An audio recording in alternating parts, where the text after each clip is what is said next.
జల్దీ software job కొడదామనుకుంటురా? అయితే వీక్యూబ్లో training తీసుకొని మంచి జాబ్ కొట్టేయుర్రి. ప్రజల్లో నెలకొని ఉన్న కొన్ని అపోహలు, మన ప్రత్యర్థులు చేస్తున్న దుష్ప్రచారాలు, వాటన్నిటికీ తెరదించే విధంగా చాలా చక్కగా చక్కటి తెలుగులో సరళమైన భాషలో మరి మాట్లాడడమే కాకుండా దృశ్య శ్రవణ మాధ్యమం ద్వారా అందరికీ చేరవేసే ప్రయత్నం ఒకటి చేసినందుకు, అది కూడా మీ అంతటా మీరే సంకల్పించి, మిమ్మల్ని పార్టీ ఆదేశించలేదు, ఇంకా ఎవరో ప్రోద్బలం లేదు, మీ అంతటా మీరుగానే చొరవ తీసుకొని అరే ఇంత అన్యాయం చేస్తున్నారు వీళ్ళు, ఎంత దుర్మార్గం ఇది, కేసీఆర్ గారిని బద్నాం చేసే ప్రయత్నము, పార్టీని బద్నాం చేసే ప్రయత్నము, తెలంగాణను ఎండబెట్టే ప్రయత్నం ఏదైతే కాంగ్రెస్ పార్టీ చేస్తున్నదో దీన్ని ఖచ్చితంగా ఈ కుట్రను ఛేదించాలని చెప్పి తమ్ముడు రాకేష్ రెడ్డి గారు తనంతట తానుగా నాకు ఫోన్ చేసి అన్న ఈ ప్రయత్నం చేస్తున్నా అంటే, మరి టీం ఉన్నదా తమ్మి అన్న. నేను టీం ఏముందన్నా, సంకల్పం ఉన్నది, 4-5 పిల్లగాన్లు ఉన్నాం, మేము పోతాం చేస్తామన్నాడు. మరి ఏమైనా ఇంతజాం చేయాలంటే ఏమొద్దన్నా జర మనోళ్ళకి చెప్పు అక్కడక్కడ తప్ప నాకు ఏమొద్దు, నేనే చేసుకొస్తా అని సొంత కృషితో చేసినాడు. హృదయపూర్వకంగా మీకు అభినందన. ఇప్పుడు నేను ఇక్కడికి వచ్చే ముందు నేను ఫోన్లో బిజీగా ఒకటి చూస్తూ ఉంటాను. ఏంటి అంటే, మనం నిజంగా కూడా కొన్ని విషయాల్లో మనం మార్కెటింగ్ చక్కగా చేసుకోలేదు. మన నాయకుడు కేసీఆర్ గారి పనితనాన్ని ప్రపంచం మొత్తానికి తెలిసే విధంగా చెప్పడంలో కానీ వివరించడంలో కానీ పార్టీగా నాతో సహా మనందరం కూడా విఫలమైన. నాయకుడు గొప్పగా పనిచేసినాడు, ప్రజలకు సేవలు అందించినాడు, ప్రజల కోసం 10 ఏళ్ళు తపనబడ్డాడు ముఖ్యమంత్రిగా. చెప్పడంలో మనం విఫలమైన. ఇక్కడికి వచ్చే ముందు ఫోన్లో చూస్తూ ఉంటే నేను పక్క రాష్ట్రమైన ఆంధ్రప్రదేశ్లో ఆనాడు ఉమ్మడి రాష్ట్రంగా ఉన్నప్పుడే పోలవరం ప్రాజెక్టు గురించి సినిమాలు వచ్చినాయి, కథలు వచ్చినాయి, చాలా వచ్చినాయి. పోలవరం ప్రాజెక్టు ఒరిజినల్గా కాన్సెప్చువల్గా అనుకున్నది 1940వ దశకంలో, అంటే స్వాతంత్రం రాకపూర్వం. అల్టిమేట్గా శంకుస్థాపన జరిగింది 1980లో. టంగుటూరి మన టి అంజయ్య గారు, టంగుటూరి పంతులు కాదు, టి అంజయ్య గారు ముఖ్యమంత్రిగా ఉన్నప్పుడు 1980లో ఆనాడు శంకుస్థాపన చేసిండ్రు. పనులు మొదలయ్యింది, ఫార్మల్గా పనులు మొదలైంది 2004వ సంవత్సరంలో. యాక్చువల్గా కన్స్ట్రక్షన్ స్టార్ట్ అయింది జూన్ 2014లో. జూన్ 2014, 1940లో అనుకుంటే 80లో రాయేస్తే 2004లో డ్రాయింగులు గీస్తే 2014 జూన్లో పనులు మొదలు పెడితే ఇవాళ చూసిన అయిపోయిందా లేదా అని. ఇప్పుడు ఏం చెప్తున్నారు తెలుసా, అందులో 2027 డిసెంబర్కు అయ్యే అవకాశం ఉంది అని చెప్తున్నారు. అంటే కేసీఆర్ పనితనానికి ఇతర రాష్ట్రాల పనితనానికి తేడా ఏందో చెప్పడానికి మాత్రమే ఇది నేను చెప్తా ఉన్నాను. ఎక్కడ 1940, ఎక్కడ 1980, ఎక్కడ 2014, ఎక్కడ 2004, ఎక్కడ 2027. అదే కేసీఆర్ గారు ఇప్పుడే మా గంగుల కమలాకర్ అన్న చెప్పిండు. 2016లో శంకుస్థాపన చేస్తే 4 ఏళ్ళు 3 ఏళ్ళు తిరగకుండానే అక్కడ బరాజ్ ఓపెనింగ్, ఆ తర్వాత 5-6 ఏళ్ల లోపలనే ప్రపంచంలోనే అతి పెద్దదైన లిఫ్ట్ ఇరిగేషన్ ప్రాజెక్టును పూర్తి చేసిన నాయకుడు కేసీఆర్ గారు. ఇది ఎవరు అవునన్నా కాదన్నా ప్రపంచ చరిత్రలో నిలిచిపోయే మాట. సరే, మనం అంటే పడని వాళ్ళు రకరకాలుగా మాట్లాడవచ్చు, కానీ ఇవాళ రాకేష్ రెడ్డి డాక్యుమెంటరీలో ఒక చిన్న మాట, ఒకటే మాటతో ఒక రైతు నా మనసు గెలుచుకున్నాడు. ఆ నీళ్ళని చూపెట్టి మల్లన్న సాగర్ గడ ఒక గొర్రెల కాపురం, మరి ఆ సోదరుడు రైతు, ఎక్కడ నీళ్ళు ఇవి అన్నాడు రాకేష్. కాళేశ్వరం నీళ్ళు అన్నాడు ఆయన.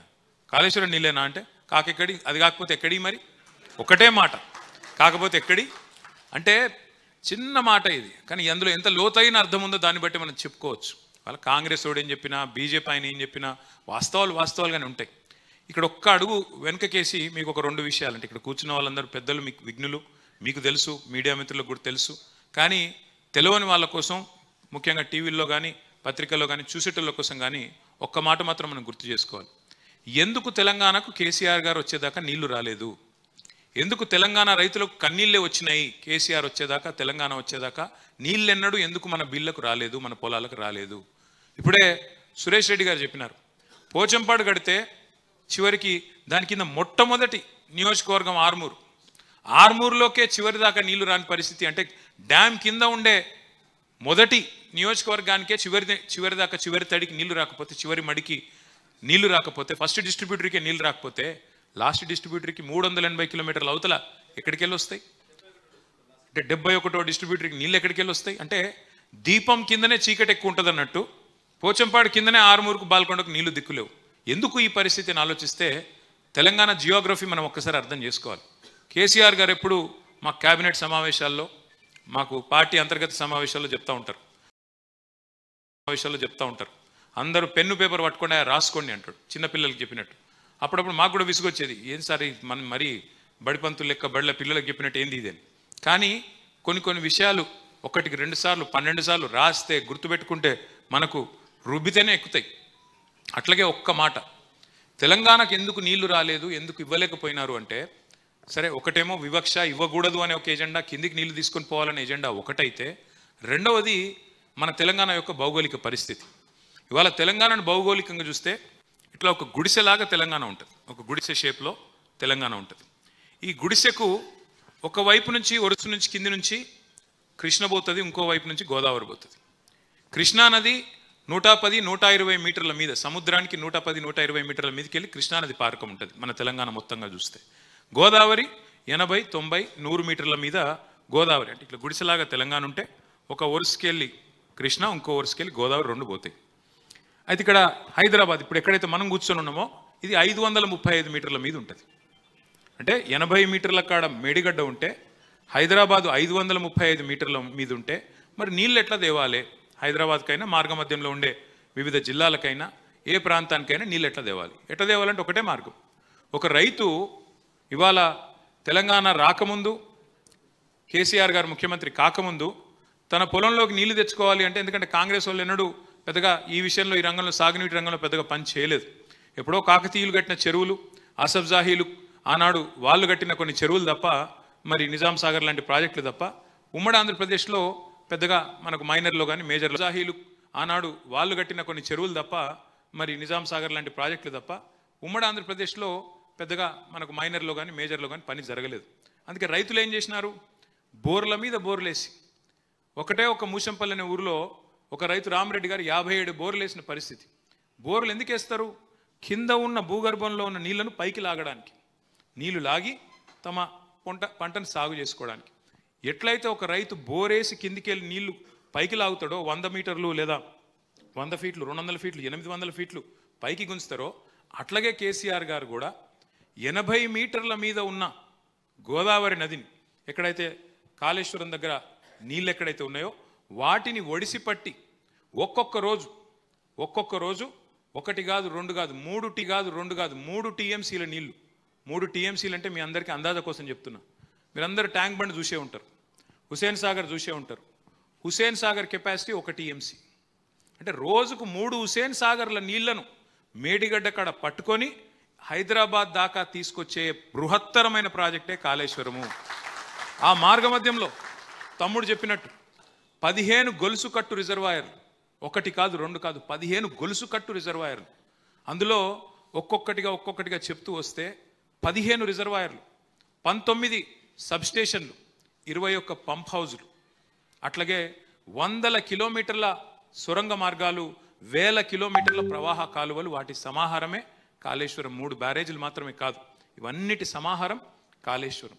అంటే ఎక్కడ 80 మీటర్ల కాడ నీళ్లను ఎత్తి 3 హుసేన్ సాగర్లు ఒక్క రోజుకు 3 టీఎంసీ నీళ్లు, 3 హుసేన్ సాగర్లలో పట్టే నీళ్లు ఒక్క రోజుకు ఎత్తి వాటిని దశల వారీగా తీసుకుంటూ వచ్చి 80 మీటర్ల నుంచి తీసుకొచ్చి మేడిగడ్డ నుంచి అన్నారం నుంచి సుందిల్ల నుంచి మన ఎల్లంపల్లి నుంచి మరి మిడ్మానేరు నుంచి ఒక పాయ మల్కపేట రిజర్వాయర్ ఉంటుంది మా వేములవాడ నియోజకవర్గానికి, ఇంకొక పాయ మనకిటు అన్నపూర్ణ తర్వాత రంగనాయక సాగర్ తర్వాత మల్లన్న సాగర్ తర్వాత కొండపోచమ్మ సాగర్. ఇక్కడ ఒక ముఖ్యమైన పాయింట్, కొండపోచమ్మ సాగర్ ఉన్నది 618 మీటర్ల మీద, హైదరాబాద్ ఉన్నది 535 మీటర్ల మీద.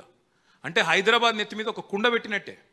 ఇంకా ఈరోజు హైదరాబాద్ జనాభా 1 కోటి అయితే భవిష్యత్తులో 3 కోట్లకు పెరిగినా, ఇంకెంత పెద్ద నగరమైనా, ఎన్నటికీ హైదరాబాద్లో మంచినీళ్లకు గోస లేకుండా చేసే ఒక వరప్రదాయిని, ఒక కామధేనువు, ఒక కల్పతరువు ఈ ప్రాజెక్టు కాళేశ్వరం. అంటే కాళేశ్వరం ద్వారా కేవలం రైతులకు సాగునీరు మాత్రమే కాదు, హైదరాబాద్కు తాగునీరు మాత్రమే కాదు, 1000 గ్రామాలకు మధ్యలో తాగునీరు మాత్రమే కాదు, పెద్ద కంపెనీలకు ఈరోజు ఇండస్ట్రియల్ కన్సంప్షన్ కోసం కూడా వాటర్ ఇస్తున్న ప్రాజెక్టు కాళేశ్వరం. కోకాకోలా అనే ఒక కంపెనీ వచ్చింది నేను మంత్రిగా ఉన్నప్పుడు, పరిశ్రమల మంత్రిగా ఉన్నప్పుడు. వాళ్ళు అడిగింది ఒకటే, మేము ప్లాంట్ పెడతాం, 2,500 కోట్ల పెట్టుబడి పెడతాం, కానీ మాకు నీళ్లు కావాలి, మరి నీళ్లు సమృద్ధికి ఇస్తారా? తెలంగాణ కరువు ప్రాంతం అంటారు కదా, నీళ్ళు ఉన్నాయా మీ కాడ అని అడిగాను. ఉన్నాయి, బరాబర్ ఇస్తాం, నీకు ఎంత కావాలంటే అంత ఇస్తాం అని నేను చెప్పే నాకు ధైర్యం ఇచ్చిన ప్రాజెక్ట్ ఏది? కాళేశ్వరం ప్రాజెక్టు. అందుకే ఇవాళ కోకోకోలా ప్రాజెక్టు మన సిద్దిపేట జిల్లాలో పెట్టినారు. అక్కడి నుంచి ఇలా బ్రహ్మాండంగా మొన్ననే రేవంత్ రెడ్డి గారు పోయి రిబ్బన్ కూడా కట్ చేసి వచ్చినట్టున్నారు.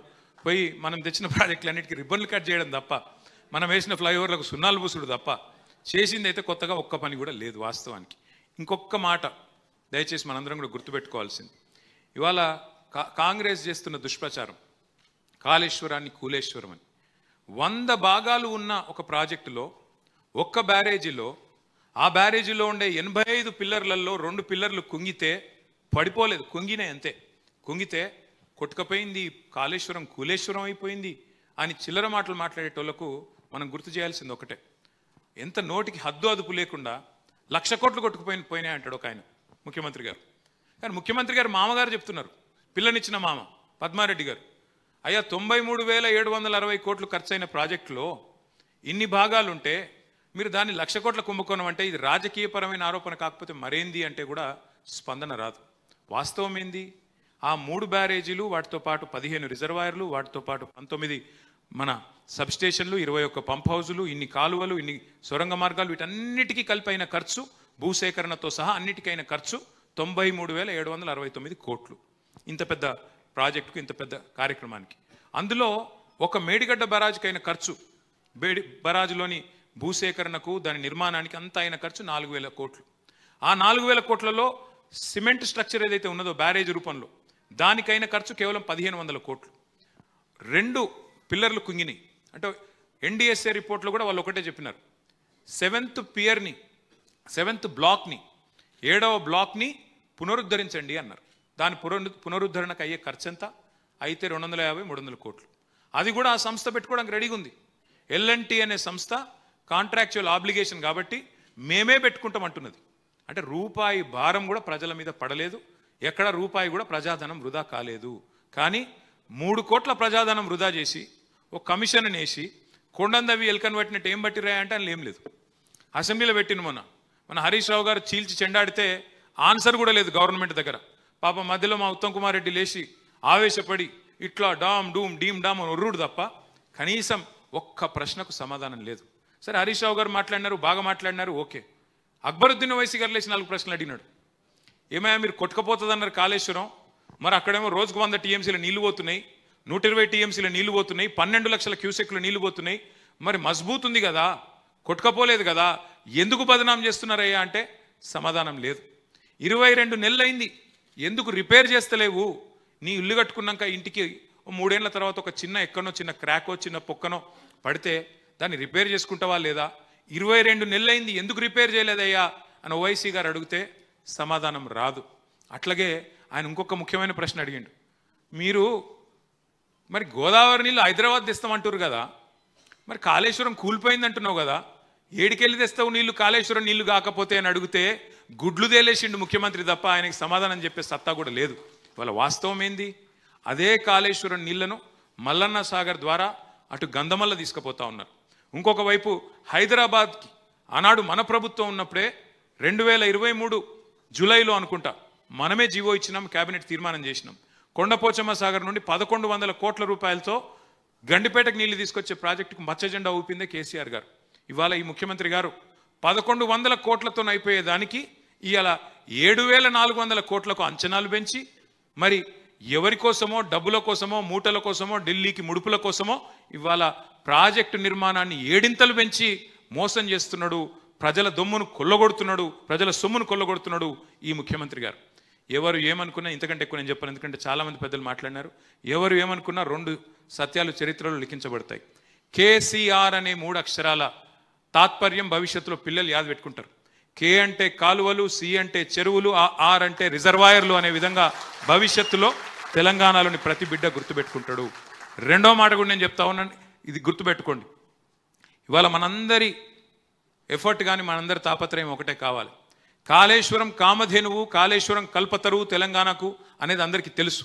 కాళేశ్వరం ఎంత మల్టీపర్పస్ ప్రాజెక్టో, ఎన్ని రకాల అద్భుతాలను తెలంగాణలో ఆవిష్కరించిందో ఇప్పటిదాకా కమలాకర్ గారు కూడా చెప్పినారు. తెలంగాణను ప్యాడీ ప్రొడక్షన్లో నెంబర్ 1 చేసింది కాళేశ్వరం. తెలంగాణకు భవిష్యత్తులో కరువు వచ్చినా, ఎస్ఆర్ఎస్పి నుంచి నీళ్లు రాకపోయినా, ఇటు కడెం నుంచి కిందికి నీళ్లు రాకపోయినా మనకు, మీరు ఒక మాట చెప్పాలి, మీకు ఇదివరకు ఇనింటారు కానీ మరి ఒక మాట చెప్పి నేను ముగిస్తాను. కాళేశ్వరం డిజైన్ ఎంత గొప్ప డిజైన్ అంటే 3 మార్గాలు ఉన్నాయి మనకు నీళ్లు తీసుకోవడానికి. రెగ్యులర్గా మీకు వర్షపాతం, నార్మల్ వర్షపాతం వస్తే ఎస్ఆర్ఎస్పి కనుక నిండితే, గోదావరి నిండితే చక్కగా మీ కాకతీయ కాలువ ద్వారా నీళ్ళు తీసుకునే అవకాశం ఒక మార్గం. రెండవది, ఒకవేళ ఎక్సెస్ రెయిన్ఫాల్ వస్తే పైన మహారాష్ట్రలో కానీ ఇంకోటి కానీ మీకు ఎస్ఆర్ఎస్పి నిండి ఎక్సెస్ ఒకవేళ ఫ్లడ్ ఫ్లో వస్తే, ఫ్లడ్ లాగా వస్తే, వరద వస్తే ఫ్లడ్ ఫ్లో కాలువ ద్వారా మిడ్మానేరు నింపుకోవచ్చు, అక్కడి నుంచి నీళ్లు పైకి తెచ్చుకోవచ్చు. ఈ రెండూ ఫెయిల్ అయినప్పుడు, అంటే సాధారణ వర్షపాతం లేనప్పుడు లేదా ఫ్లడ్ లైక్ సిచ్యువేషన్ లేనప్పుడు కరువు వస్తే, ఆ కరువులో కూడా తెలంగాణలో నీళ్లు ఉండేది ఎక్కడ? గోదావరిలో. అంటే ఒకటే ఒక్క ప్రాంతం మేడిగడ్డ. అక్కడి నుంచి అంటే తెలంగాణను డ్రాట్ ప్రూఫ్ చేసేది, కరువు వచ్చినా కరువులో కూడా తెలంగాణను కాపాడే ప్రాజెక్టు, కామధేనువు లాంటి, కల్పతరువు లాంటి ప్రాజెక్టు కాళేశ్వరం. అందుకే మనం ఇవాళ అందరం సమిష్టిగా చేయాల్సింది ఈ డాక్యుమెంటరీని ఇంటింటికి, మనిషి మనిషికి తీసుకొని పోవాలి. నేను తప్పకుండా వెంటనే దీనికి రూపకల్పన చేస్తాను. అన్ని జిల్లా పార్టీ కార్యాలయాల్లో, అన్ని నియోజకవర్గాల్లో కూడా ఎక్కడెక్కడైతే కార్యాలయాలు ఉన్నాయో, లేకపోతే ఒక ఫంక్షన్ హాల్ అన్న తీసుకొని ప్రతి నియోజకవర్గంలో, ప్రతి జిల్లాలో ఈ డాక్యుమెంటరీని, తమ్ముడు రాకేష్ రెడ్డి ఇంత కష్టపడి చేసిన డాక్యుమెంటరీని తప్పకుండా అందరం సమిష్టిగా ప్రదర్శిద్దాం. వాళ్ళ బృందానికి కూడా హృదయపూర్వకంగా అభినందనలు. శనేశ్వరం లాంటి కాంగ్రెస్ పార్టీ మన రాష్ట్రాన్ని నుంచి వదిలిపోయేదాకా, కాళేశ్వరమే వరప్రధాయిని అని ప్రజలకు తెలియజెప్పేదాకా మనందరం కూడా సమిష్టిగా కష్టపడదాం, ముందుకు పోదాం. మళ్ళీ తమ్ముడు బృందానికి హృదయపూర్వకంగా అభినందనలు తెలియజేస్తూ జై తెలంగాణ, జై కేసీఆర్.